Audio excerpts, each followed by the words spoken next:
Enlightenment is the ending of thoughts. According to the first paean of joy that the Buddha has uttered after his enlightenment and recorded in the Jaravagga of the Dhammapada. In that stanza, there comes the word Visankara Gatan Chittan, the Buddha's words, used to denote what happened after his enlightenment. Chittam means the mind. Visankara Gatam means the mind became free of thought formation of thought. Sankara, the word Sankara means the formation of a thought. Visankara means non-formation of thoughts. Visankara Gatan Chittam means a mind free from the formation of thought. Thoughts are conditional. Thoughts are produced under certain conditions. When those conditions are not there, no thought can be formed. Buddha, in the same first expression of his enlightenment,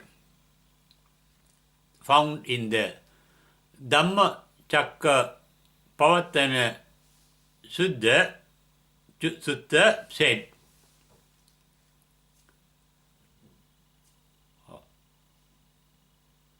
what suffering is.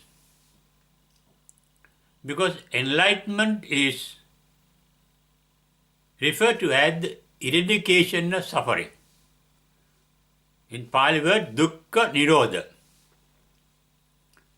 Suffering is the English term given in the translation of the word called dukkha, but that is not a complete translation or the exact translation of the word dukkha. Suffering is only a form of dukkha. Not only suffering, even non-suffering in the mind is also a form. Both pains and pleasures that one can experience in his mind can be called dukkha because the etymological meaning of the word dukkha is transformation. Happiness can be transformed into unhappiness. Unhappiness can be transformed into happiness. In the English translation, dukkha means only unhappiness in the translation of the word called suffering.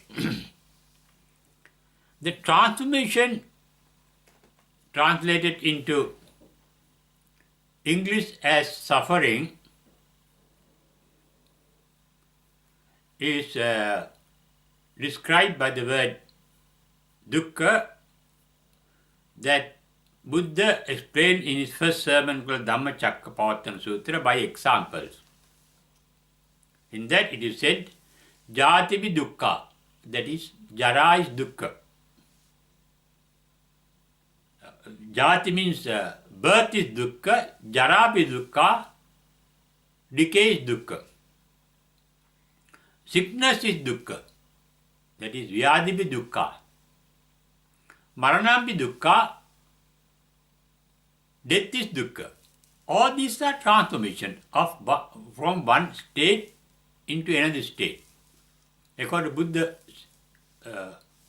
word, Titassa anyatatta bhavisati. That is the name, that is the state, that is the nature of transformation called dukkha. That explanation he has given in describing the word sankata. Sankata is what is transformed. What is transformed, what is form means, sankata means formed, form means it's a transformation. Something can be formed by transforming something else.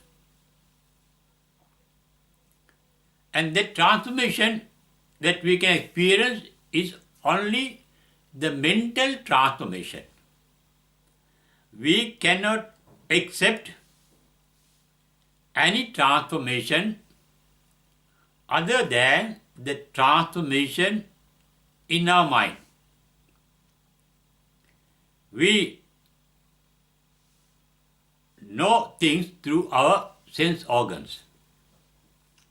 But our sense organs are incapable of anything in its exact nature. Therefore, what we experience in our mind is not the real nature of things that what we experience, but what our sense organs have created. That is why our sense organs are called ayatana, institution. They are factories creating information.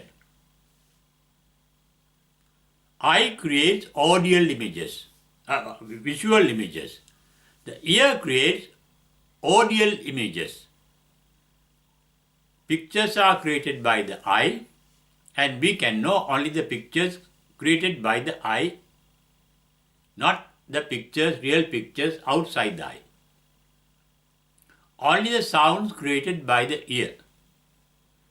That is why the blind cannot see, because their eyes are incapable of creating any picture. That is why the deaf cannot hear, because their ears are incapable of creating any sound. So is the smell created in the nose, the taste created in the tongue, the touch sensation created in the skin, the body, and also the mental images created in the mind. They are only images, creations, not the actual reality, though we think they are actual realities. We think that we can see the actual reality, we can hear the actual reality, we can smell the actual reality. Our noses are incapable of even smelling what a dog can smell. We think our tongue can taste the actual reality. No. They are defective experiences. They are defective realities, not the actual realities. This sankata means formation of mirages in the mind, illusions in the mind, delusions in the mind that we experience as actual realities, though they are not actual realities. They are realities, but not the actual realities. They are realities because we can experience them as realities. Visankara gatam chittam means non-formation of such mental forms. Mental forms are called chitta, thoughts, thought forms. All what we experience are thought forms. Our anger is a thought form. Our love is a thought form. Our hatred is a thought form. Our fear, our liking, our disliking, and so on, they are all thought forms. We can experience nothing other than the thought forms. Thoughts are formed by our likes, dislikes, and ignorance. That means we think of things that we like. We think of them. If we have them, to keep them. If we don't have, to get them. We think of things that we dislike, because if we have them, we want to get rid of them. If we don't have, we fear they might get in to our life, so that we want to prevent they are coming into our life. But that is a thought formation. That is our thinking. Thinking, and we think of things that we don't know. That is ignorance. Our liking something is called raga in Pali. Disliking something is called dosa in Pali and dvesha in Sanskrit. And not knowing thing is called moha. Raga, dosa, moha are the causes of all thought formations. Enlightenment means the complete eradication of raga, dosa and moha, liking or attachment, disliking or resentment, ignorance or ignoring, not knowing. When the mind is free from that state of liking, disliking and ignorance, lack of ignorance means complete awareness. That is called in sati. In Buddhist meditation, one practices the sharpness of the mind for sensation. Sensation is knowing. Our mind has two main capacities. One is knowing, other is thinking. Knowing or the sensation is natural because our sense organs become aware of things and they send signals to the mind that mind can recognize through the past memories recorded in our brain cells. That is a hard disk in our mind. We see somebody and we recognize him or her through our past experience. Oh, this is my mother, or this is my father, brother, sister, wife, husband, etc. Without past experience, we cannot recognize. Cognition by the sense organs, recognized by the mind with the past memories recorded in the hard disk called the mind or the brain. Mind can recognize them. Once we recognize them, we started formation of thoughts. For example, Buddha said in this first sermon, Sankittena pancha upadanakkhandhapi dukkha. A thought is a transformation called dukkha. And it has 5 aspects in that particular transformation. It starts with rupa. Here rupa normally is form, but in this instance, in this context of a thought, it is the stimulation of our sense organs. Eye is stimulated by light waves reflected by different objects, and I get stimulated by the light waves. Ear get stimulated by the sound waves. Nose by the smell. Tongue by the taste. Skin by the touch. Mind by the mental images. There are 6 physical organs that get stimulated by different objects. When there is stimulation, the rupa, it gives some kind of sensation called vedana, feeling, pleasant, unpleasant or neutral. When there is some vedana or feeling, that information is signaled by the sense organs to the brain.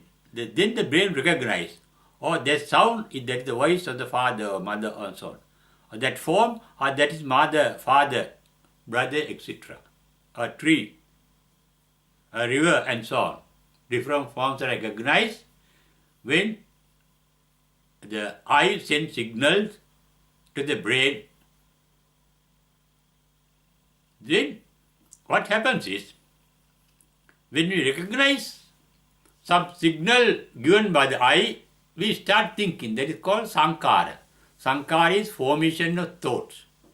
For example, When we see the picture of the dead mother, the entire physical form of the mother, as she was when she was living, get formed in our mind as a mental image. Not only in the physical form, the mental ear can hear her voice. The mental nose can smell her smell. The mental tongue can taste her milk or the food she created. The mind can remember and experience her kindness, kind words and so on, her nature. This, by seeing the picture of a dead mother, mind starts thinking, and that is called sankhara. We think of the mother because we like her, because we are attached to her. We feel the loss of her and we suffer by that loss. We think of things, as we mentioned at the beginning, things that we like, dislike, or that we cannot understand or know or be aware of. And they are termed in Pali as raga, dosa, moha. Enlightenment means the eradication of raga, dosa, moha that cause us to think. When the cause is absent, no thinking is formed. The mind becomes free of thinking means the mind becomes free of mental images.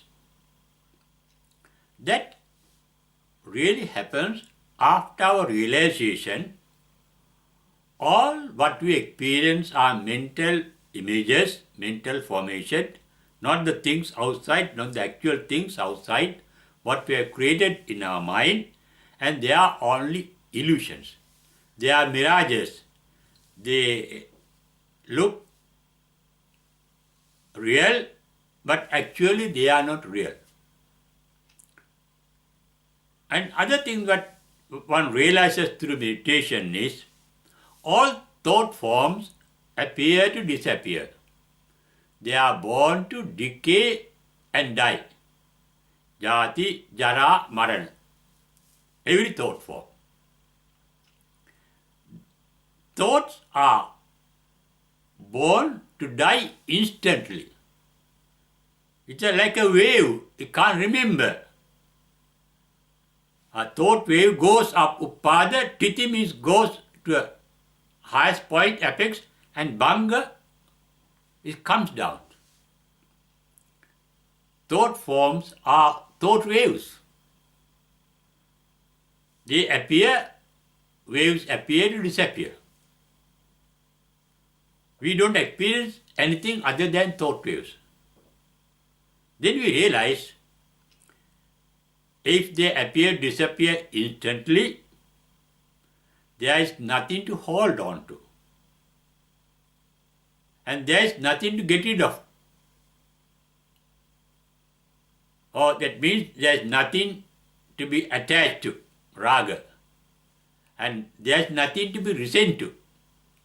No resentment. Dosa. Vita dosa means free from resentment. Vita ragi means free from attachment. Vita mohi, free from non-awareness.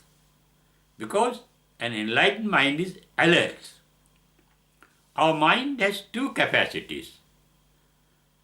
One capacity is to become aware, that is sensation. The other capacity is thinking of what one become aware of, as I mentioned as an example about the mother's picture that we see and how thought forms are formed. When we realize thought forms are born to decay and die and they are illusions, mind becomes free from attachment to those thought forms. Mind becomes free from presenting those thought forms. And mind becomes free from the ignorance of those thought forms. Because awareness remains intact even after enlightenment. Therefore, enlightened mind is free from attachment, resentment, and ignorance. Therefore, no thoughts are formed. Because as I mentioned, thoughts are formed by attachment, resentment, or ignorance. When the causes are not there, no thoughts can be formed in the mind. And that mind becomes free of thinking, and that mind is free of its content. Our mind is filled with thoughts, mental images, feelings, attachments, resentments, opinions, knowledge. All our knowledge is defective, incomplete, because the sense organs that brought us that knowledge are incapable of knowing the actual reality of anything. Once this is realized, it is called enlightenment, because a new light comes to the mind. What we did not see in the darkness, we can see in the light, the enlightened light or the insight, that there is nothing to be attached to and there is nothing to resent. That is what the first disciple of the Buddha realized after listening to the Buddha's first sermon called Dhamma Cakkappavattana Sutta. Buddha himself mentioned that the ascetic Kondanya who listened to the Buddha's first sermon known as Dhamma Cakkappavattana Sutta developed the mental eye to see the mental formations.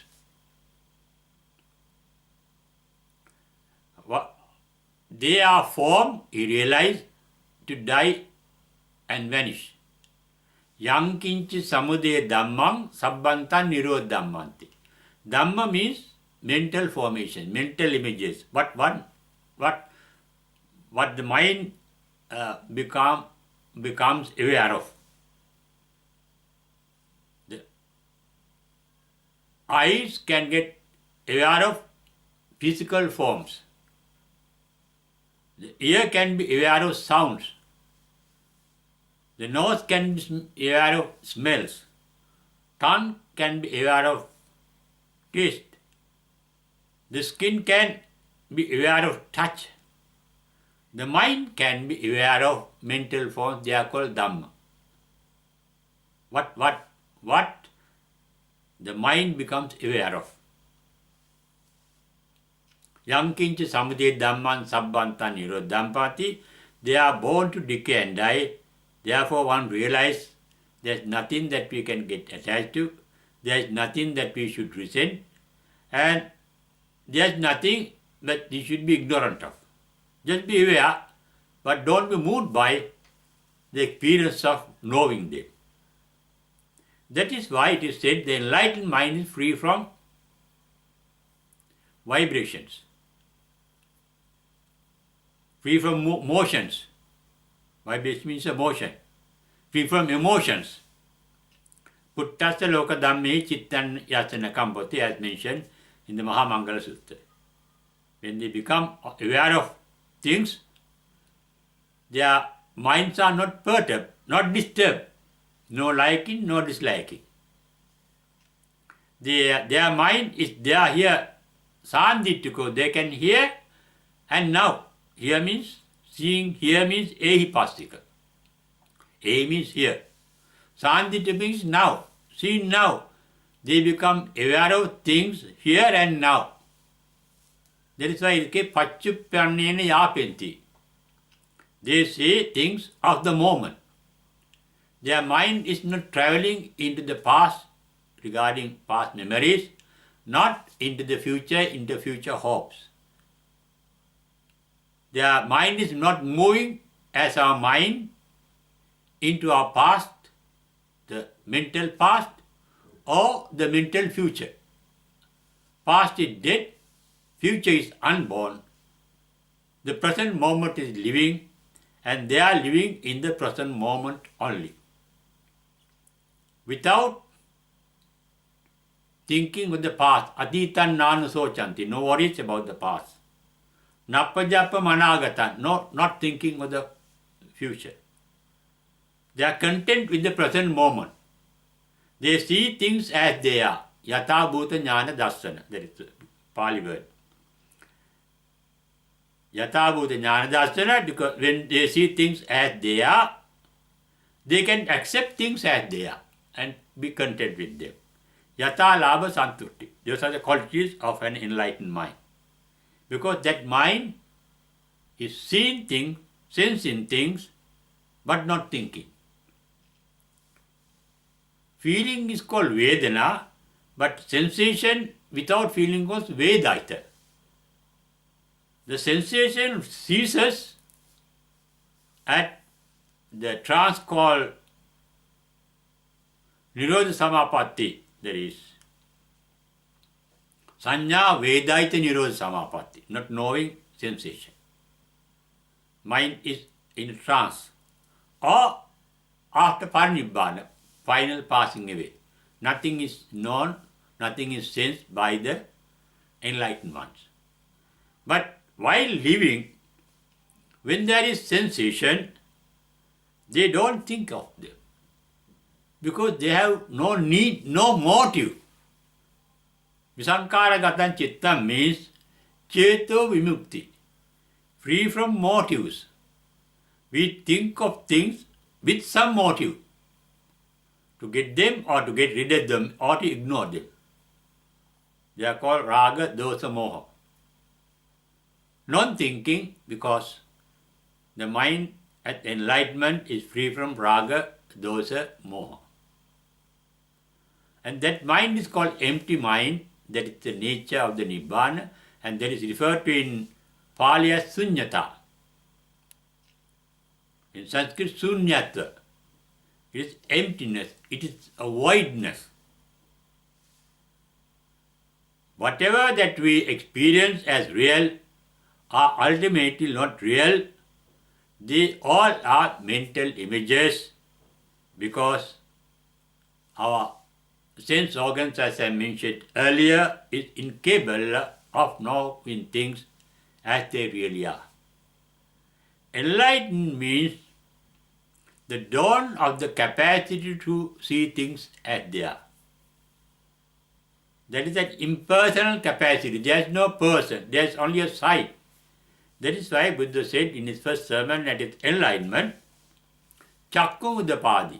Chakkum means the eye arose, but here it's metaphorical saying, it is not eye, the sight, seeing. Dasanena sampanno, as mentioned in the Kanimi Sutra. There is a vision, but free from prejudices. Dittincha anupagamma silava. Not seeing things as an idea. We experience nothing other than ideas. Enlightened ones, they don't have ideas. They see the reality. That is called yatha bhuta jnana darsana. Darsana is seeing. Ditti is an opinion, an idea. Enlightened mind is free from ideas. Idea is a form of thinking. Therefore, free from ideas means free from thinking. This state of mind can be achieved. It is wrong to say achieve, it happens.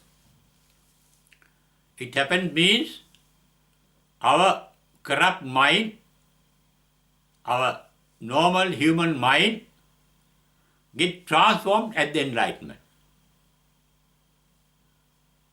Our normal mind wants to think, but not to see. Formation of thoughts. It gets transformed at the enlightenment, because that mind is not dominated by the preconceived ideas called knowledge. They don't use knowledge. They don't use even the wisdom. Jnana is knowledge, Panya is wisdom. Panya Vimukti means free from even wisdom. Wisdom is an instinctive, natural capacity. Wisdom is born within. It is something within. It's called, the capacity of the wisdom is called insight. It is coming. It is born in us. Knowledge comes from outside. Knowledge called Panya comes from the outside through our sense organs. Wisdom is born within and it is called insight. It is an inner sight to see the truth. To see what is right and wrong. But here, after enlightenment, that discriminative knowledge to see the right and wrong, the bad and the good, is no more used by an arahant, an enlightened one. It's like our nature. The fire will burn anything. The earth will take anything, drop onto it. The water will carry anything, drop in it. The air will take anything that is given to it. The sky will take, that is nature. Enlightenment becomes natural. Taking things as they are, that it means seeing things as they are, yata bhuta jnana darsana. When they know things as they really are, there is no need for thinking. We think of things because we really do know. When a young boy sees a young girl, then he is thinking whether that girl will fall in love with me today, whether she will like me, because she does not know. It is through ignorance that we think. We fear through ignorance, not knowing. We like things. Oh, if I marry that girl, or if I marry that boy, I can lead a happy life without knowing the problems that will crop up after getting married. We think through our ignorance. Enlightenment means the darkness of enlightenment is gone forever. There is light. That is why at the enlightenment Buddha say, Aloko Udapadi. The ignorance completely get disappear. Ignorance of knowing things as they really are get vanished at the enlightenment. Therefore, when we see things as they are, there is no need of thinking. If you have no desire to get something, or if you have no desire to get rid of something, there is no need for thinking. Thinking, Buddha said, is the dukkha. In short, sankittena panchupadana kandhabu dukkha. And dukkha, the cause of dukkha is dukkha samudaya is called the cause of thinking. That is tanha. Tanha is desire. Bhavatanha is a positive desire for something to happen. Bhavati means to happen. Vibhavasa not to happen. Desire for certain things not to happen. We want to be rich. We don't want to be poor. Those are desires, positive and negative desires. And we want to ignore certain things. No ignorance. Enlightened mind is completely aware, alert. All sense organs are alert, aware. But Sanya Vedaita is there, aware of the signals sensed by the sense organs called Sanya Vedaita. But Visamgaragatan Chittam means that mind is free from thinking. That is the state of an enlightened mind. That mind can be achieved through Buddhist meditation. Within few seconds, in the Bahya Sutta, an ascetic called Bahya got enlightened within few seconds, not even a minute. Before the elapse of a minute, when the Buddha uttered, Tasmati Bahya, Ditte Dittamattam Bhavisati, Sute Sutamattam Bhavisati, Mute Mutamattam Bhavisati, Vinyate vinyatamattam bhavisati. When you see ittamatta, see them, don't think of them. When you hear them, don't think of them. Mute, when our nose, tongue, or skin get aware of something, just be aware of it. When the mind becomes aware of something vinyate, just be aware of it, don't think of it. Cessation of thinking is what is practiced in Buddhist meditation. And what happens at the end is thinking completely disappears at the enlightenment, and Buddha said at its enlightenment, Visankaragatan Chittang, my mind became completely free of thinking, that means mental formation of mental images, feelings and thoughts, and that mind became empty, and that mind, as I mentioned, is called sunyata, the state of an enlightened mind. But awareness is there, because Buddhist meditation practicing sati. Sati means awareness. Satipatthana means establishing awareness.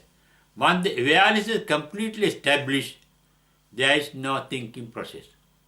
Thinking means mental defilement. Mind gets defiled by thinking. Pure mind means mind free from thinking. Thinking is foreign to the mind. The natural mind is free from thinking. But full of sensitive awareness. Karuna, kindness is sensitiveness. Metta, the friendliness means sensitiveness. Enlightened people are sensitive. Sensitive means all sense organs are fully alert, but they do not think. Their minds are free from thinking. Therefore, enlightenment means the complete cessation of the thinking process. It is the thinking process that has come from life to life in our samsara called space and time. Birth after birth. It is not our body that has come down to us. It is our mental process that comes down to us from life to life. And that process comes to a full stop after enlightenment, not at the enlightenment, but at the final passing away with no rebirth for the stream of consciousness to continue. No consciousness of things thereafter. But as long as the enlightened is living, he is conscious, but it is not continued after the final passing away, and there are no thought formations here after enlightenment or hereafter after the final passing away. That means vanishing in the complete voidness. Voidness is not something created. It is the entire nature of the nature. Everything is within an emptiness. You become part and parcel of that emptiness. Mentally you become aware of part and parcel of the emptiness at the enlightenment. Physically too, you become aware and part and parcel of that emptiness after the final passing away. With no form, body, and with no thoughts. Nama Rupa, Asesam Uparujjati, as mentioned in the Kevadda Sutta. That means enlightenment is cessation of thinking, and Parinibbana, the final passing away, means the cessation of physical formations too. We all have the capacity to do that. It happens automatically once we realize the real nature of things that we experience in our mind through sense organs. They all are illusions.